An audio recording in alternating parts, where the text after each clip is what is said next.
Hey there! Thank you so much for covering our class today. Today we are doing clay in our classroom all day.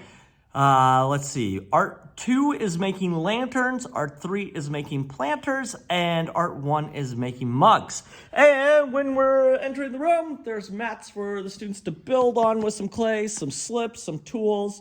These knives are slightly sharp, so just be careful, or have students be careful with them.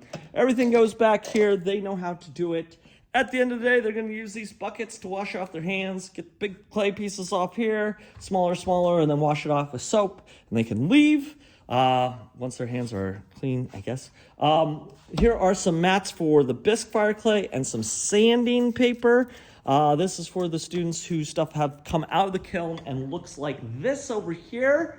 So they can sand it. It needs to be super smooth. This is really nice, but still needs a lot of sanding. These are ones that have broken. Students have to figure those out. These are no names, but the students will find them.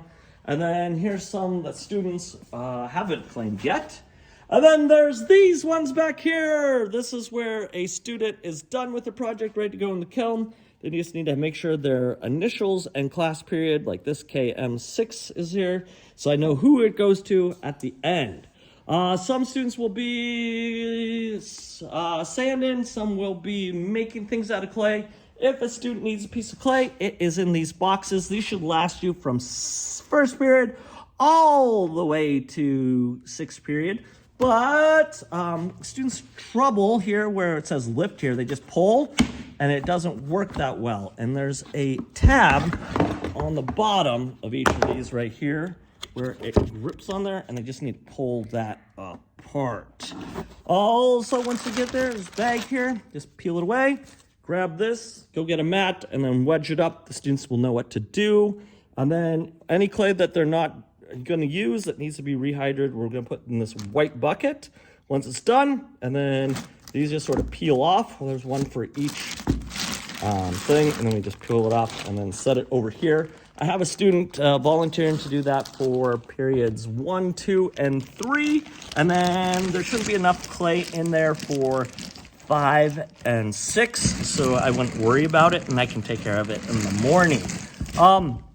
There is a secret stash of clay right here for 5th and 6th period, or sorry, 6th and 5th and 6th period if these run out. But where the kids are in their project, they shouldn't run out yet. Some students are going to say they're done sanding. They're not going to be done sanding until their whole project feels like this U right here. It feels so soft, and this is going to be on my desk. They can feel it. They can come up and be like, it's not soft. It needs to be soft if they're making a mug on the inside as well. Anywhere that someone's going to put their mouth, or there's going to be fluid touching it.